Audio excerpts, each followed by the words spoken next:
इसका सोल्यूशन है filtering your thoughts. आइए इसको सीखते हैं। नमस्कार दोस्तों, स्वागत है आपका इस सीरीज़ में जिसको कहते हैं थिंक स्ट्रेट। आज के चैप्टर का नाम है फिल्टर योर थॉट्स। क्या करो? Filter your thoughts. अपने थॉट्स को चाय की छन्नी में, जैसे आप चाय छानते हैं ऐसे ही छानो, फिल्टर करो। कहते हैं दुनिया में बहुत ज़्यादा इन्फॉर्मेशन है हमारे ब्रेन को प्रोसेस करने के लिए, समझने के लिए, इसलिए मजबूरी है कि हम उसको फ़िल्टर करें, छानें। अगर हम नहीं फ़िल्टर करेंगे तो हम लोग पागल हो जाएंगे। और उसी फिल्टरिंग प्रोसेस में जब हम अपने थॉट्स को फ़िल्टर करते हैं तो हम अपने ब्रेन में शॉर्टकट्स बनाते हैं ताकि हमारे ब्रेन को जब कोई डिसीजन ले रहा है तो थके ना बार बार। These shortcuts are called heuristics. इन्हीं शॉर्टकट्स को बोलते हैं ह्यूरिस्टिक। हमारे ब्रेन में बायसेस या ह्यूरिस्टिक्स बोलते हैं। तो ह्यूरिस्टिक क्या है? एक स्ट्रैटेजी है हमारे माइंड का जिसमें आप उसी टाइप का एक पुराना एक्सपीरियंस लेते हैं और फिर यहाँ पर जब सिमिलर पोजीशन है तो सेम डिसीजन लेते हैं। एक आदमी ने आपको गाली दिया तो आप इस बार उससे बच के रहेंगे। पास्ट एक्सपीरियंस गाली का या मारपीट का इस बार आपको बचने का एक एक्शन दिलाएगा। एक ह्यूरिस्टिक जो हर कोई जानता है वो है ट्रायल एंड एरर, मतलब कोशिश करो और गलतियाँ करो। और ये जो ट्रायल एंड एरर है ये एक सोचने का तरीका भी है, लेकिन हमेशा ये पॉसिबल नहीं हो पाता, हमेशा प्रैक्टिकल नहीं हो पाता। Trial and error. अब मैं एक ऑपरेशन करना चाहता हूँ गॉल ब्लैडर का, तो ऐसा करता हूँ, सबसे पहले मैं पकड़ के लाता हूँ बकरी, एक चूहा, और उसका निकालता हूँ गॉल ब्लैडर। उसके बाद फिर लाता हूँ एक कोई और जानवर जो पकड़ के कहीं जंगल वंगल से, उसका आदमी तो पकड़ नहीं सकता क्योंकि हमारे पास डिग्री नहीं है, इसलिए पहले 300-400 जानवरों का गॉल ब्लैडर निकालूंगा। और उसके बाद फिर कुछ जंगल में ऐसी दवाइयाँ खोजूंगा जिससे हम बेहोश होते हैं, बेहोश कर सकते हैं अपने आप को, तो वो सीखेंगे कि कैसे बेहोश किया जाता है। और उसके बाद हम सीखेंगे कैसे अपनी खुद की स्टील बनाएं और उसको कैसे पतला करें, क्योंकि वो नस में डालना है, दवाइयाँ डालनी है, वेन फ्लो। तो वो सब चीज़ें हम ट्रायल एंड एरर करेंगे तो सीखेंगे। तो वही कह रहे हैं कि अगर आप ट्रायल एंड एरर पे भरोसा करोगे तो बन चुके डॉक्टर, बन चुके फिल्म मेकर, करते रहो जिंदगी और पूरी उम्र बीत जाएगी, कुछ कर नहीं पाओगे। लाइफ इतनी छोटी है कि हर चीज़ में आप ट्रायल एंड एरर नहीं अप्लाई कर सकते। एक और ह्यूरिस्टिक है जिसको आपको लगेगा कि हाँ ये सही है, लेकिन वो सही नहीं है, और वो है सोशल प्रूफ। अरे सर, मैंने देखा है कि मेरा जो एक सबसे फेवरेट फिल्म डायरेक्टर है वो ये कहता है कि ये करना चाहिए, सोशल प्रूफ। और वो अकेला नहीं कहता, 10-12 लोग ऐसा कहते हैं। जब 10 लोग कहते हैं तो मैं इसको कैसे नहीं मान सकता? ये है सोशल प्रूफ। पिताजी भी इसको खूब यूज़ करते थे। पिताजी बोलते हैं तुम ये गलती कर रहे हो, मैं उनसे बोलता था पापा मुझे लव मैरिज करनी है। बोलते अच्छा 10 लोगों को बुला लाओ, 10 लोग अगर बोल दें लव मैरिज सही है तो मैं कर दूंगा। तो मैं बोलता था 10 लोग मेरे वाले होंगे, आपके वाले नहीं होंगे। बोलते थे नहीं, रैंडम लोगों को लाएंगे जो रोड पर होंगे। मैंने कहा रोड पर आप जाके नहीं लाएंगे किसी को, आप अपने वाले 10 को लाएंगे, मैं अपने वाले 10 को लेकर आऊँगा। तो वो सोशल प्रूफ है जहाँ पर आप ऐसे ही किसी आदमी की बात सुनते हैं और वो आपको अच्छी लगती है तो आप बोलते हैं यही सही है। और जो मेरी फेवरेट ह्यूरिस्टिक है वो है फेमिलियरिटी। फेमिलियरिटी बोलती है अगर आपने पास्ट में कुछ किया और उसकी वजह से आपको बहुत अच्छा रिजल्ट मिला तो गारंटी नहीं है कि फ्यूचर में भी अच्छा करने से आपको अच्छा रिजल्ट मिलेगा। फेमिलियरिटी ह्यूरिस्टिक वो वाली चीज़ है जो हम रोज़ देखते हैं। हम वो पिज़्ज़ा खाएंगे क्योंकि वो फेमिलियर है। हम एक गलती करते हैं और उसी को बार बार करते हैं, और हम वही एक काम करेंगे जो हमको पसंद है बार बार, बाकी काम करेंगे, नया वाला काम करेंगे नहीं।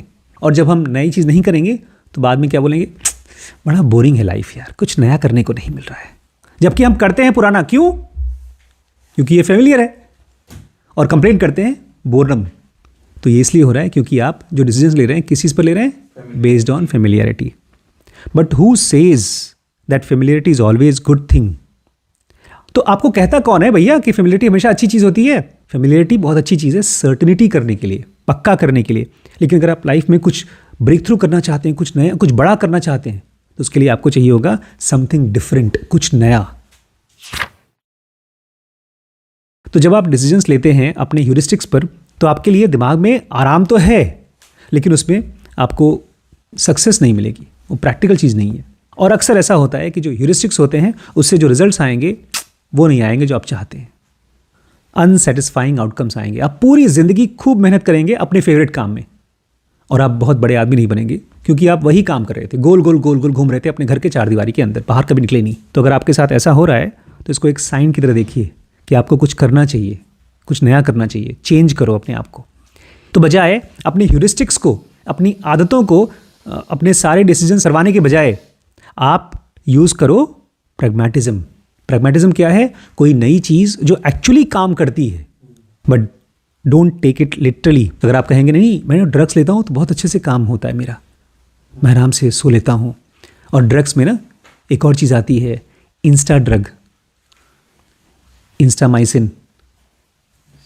1-1 घंटे खाते हैं हम उसको, सुबह दोपहर शाम।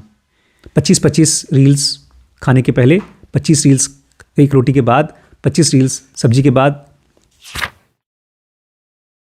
कहा जाता है कि अच्छी चीज़ें उसको मिलती हैं जो इंतज़ार कर सकता है। इसका मतलब ये नहीं कि बैठ करके अपना इंतज़ार करिए, रजाई का टाइम आ गया है और जो कोज़ी हो करके इंतज़ार करिए, क्योंकि कहा है ना अच्छी चीज़ें किसको होती है? जो इंतज़ार करता है। मम्मी मैं इंतज़ार कर रही हूँ, किस चीज़ का? नौकरी का। माइक्रोसॉफ्ट से आएगी अभी कॉल, बेटा एप्लीकेशन दिया है? नहीं। मैं हर रोज़ नई नई किताबें इसलिए आपको पढ़ाता हूँ ताकि आपको मिल सके जो चीज़ एक्चुअली काम करती है सक्सेस के लिए, वो आपको खोज सकें, इसलिए मैं रोज़ रोज़ नई नई चीज़ें पढ़ाता हूँ आपको। अगर आप अपने आप से रोज़ रोज़ पूछते हैं कि जो मैं कर रहा हूँ क्या उससे मुझे वो रिजल्ट मिलेगा जो मैं चाहता हूँ, अगर रोज़ रोज़ पूछते हैं तो धीरे धीरे आपके ब्रेन में जो यूजलेस इन्फॉर्मेशन है वो फिल्टर होना शुरू हो जाएगा, और आप वो डिसीजंस लेंगे जो सचमुच में आपकी लाइफ को इम्पैक्ट करेगा, और आप मजबूर हो जाएंगे वो काम करने के लिए जो आपके लिए यूज़फुल होगा, और धीरे धीरे ये आपकी हैबिट्स को भी चेंज कर देगा। एग्जाम्पल के तौर पे आमतौर पे ये माना जाता है अगर बड़े शहर में रहोगे तो बड़े बड़े मौके मिलेंगे, और यही मेन रीज़न था कि मैं लंदन मूव कर गया। और हाँ, शुरू में जब मैं लंदन पहुंचा तो मेरे लिए एक बहुत बड़ा सा मौका मिल भी गया, लेकिन बड़े शहर में मेरी जिम्मेदारियां भी बढ़ गई और मेरी प्रॉब्लम्स भी बढ़ गई। और दूसरी चीज़, मुझे बड़े शहर पसंद नहीं आते थे, और बड़े शहर में 3 चीज़ें और मुझे ख़राब लगती थी। सबसे पहला भीड़ भाड़, गंदी हवाएं, पोल्यूशन, और दूसरा वहाँ की लिविंग कॉस्ट बहुत महंगी थी। Clearly living in big city didn't work for me. इसका मतलब साफ बात यह है कि एक बड़े शहर में रहना मेरे लिए काम नहीं कर रहा था। तो इस तरह से जो मैं सोच रहा था ना कि बड़ा शहर अच्छा है, बड़ा शहर अच्छा है, ये मेरा ह्यूरिस्टिक हो गया था और ये मेरे लिए काम नहीं कर रहा था। इससे मेरे थिंकिंग में, मेरी लाइफ में नेगेटिव इम्पैक्ट पड़ रहा था। इसलिए मैं अल्टीमेटली ल्यूवार्डन चला गया। It's quite, I know a lot of people there. वो एक शांत जगह है और मैं वहाँ बहुत लोगों को जानता हूँ। मैं वहाँ पर कम काम करके भी ज़्यादा पैसा कमा लेता हूँ, और मैं पूरे शहर में कहीं पर भी पहुँच सकता हूँ 10 मिनट की ड्राइव से। खैर, ये तो मेरी बात है, हो सकता है आपके लिए मेरा तरीका काम ना करे। शायद उनको लगे कि यार छोटा शहर बहुत बोरिंग है या मज़ेदार नहीं है। Do what works for you. तो इससे चिंता मत करिए, मेरी बात मत मानिए, वो मेरी ह्यूरिस्टिक है, मेरी समझ है। आप वो करिए जो आपके लिए काम करता है। फिल्टर योर थॉट्स, अपने थॉट्स को फिल्टर करिए, लेकिन ह्यूरिस्टिक्स से फिल्टर मत करवाइए। कॉन्शियसली चूज़ करिए क्या चीज़ आपके लिए काम कर रहा है। ठीक है।